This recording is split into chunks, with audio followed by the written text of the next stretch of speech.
Allez, la bande dessinée avec vous, Sébastien Bordenave, pour ouvrir ce Club Culture Europe 1 matin. Ce matin, un classique, Aïe. un nouvel album de bande dessinée avec un personnage qui a quand même 75 ans. Oui, et je vous jure qu'il les fait pas, hein. Pas de cheveux blancs, déjà des cheveux, c'est énervant. En plus, il est grave gaulé, des muscles fins et superbement dessinés, le regard intense, blond comme les blés. C'est pas pour rien s'il a longtemps été considéré, à tort ou à raison, comme une icône homo-érotique efficace. Je vous parle d'un ancien esclave d'origine gauloise adopté par un riche romain, c'est Alix. Alors le personnage d'Alix va être publié pour la première fois dans le journal de Tintin, pardon, en 1948.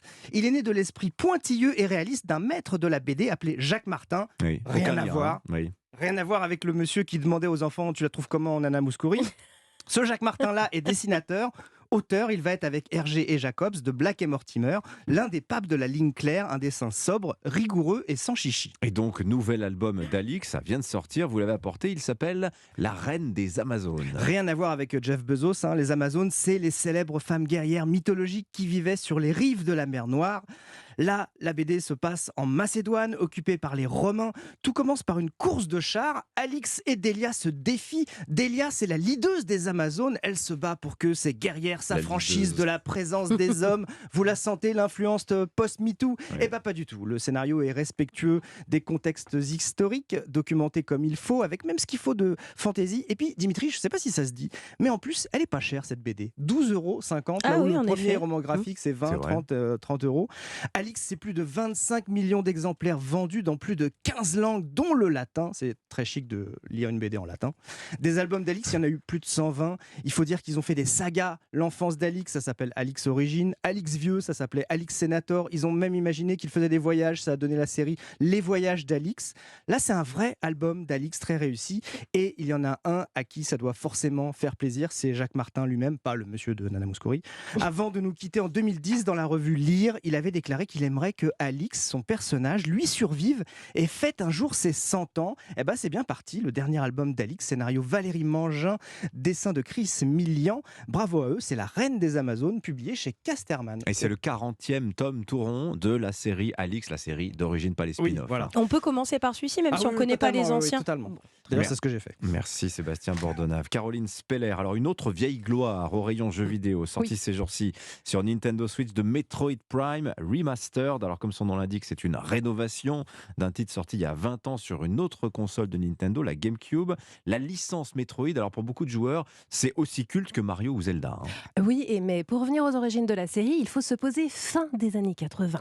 Nintendo révolutionne le jeu vidéo avec sa console de salon, la NES, avec des hits comme Super Mario Bros. Ou The Legend of Zelda, mais la firme japonaise veut attirer un public plus adulte avec Metroid. Alors derrière ces sons 8 bits se dévoile un jeu de science-fiction oppressant inspiré d'Alien de Ridley Scott. Et si Metroid est considéré comme novateur, c'est parce qu'il a inventé un genre, le jeu d'action-aventure en 2D qui mélange plateforme, jeu de tir et exploration. C'est aussi le premier jeu qui nous permet d'incarner une héroïne forte, Samus Aran, et ça 10 ans avant Lara Croft. Sauf qu'il fallait finir le jeu pour Oui. le découvrir, car on contrôle un chasseur de primes humanoïde dans une armure qui doit éradiquer la menace alien, les pirates de l'espace. Et donc Metroid Prime Remastered lui sort en 2002. Reprenons les fondations de la licence Metroid. Alors le remaster sort cette année, mais le Metroid Prime de 2002 reprend oui et non les fondations de la licence, parce qu'avec l'arrivée au milieu des années 90 de la 3D dans les jeux vidéo, Metroid Prime est donc en 3D et dans un genre totalement inattendu, le FPS, le jeu de tir à la première personne.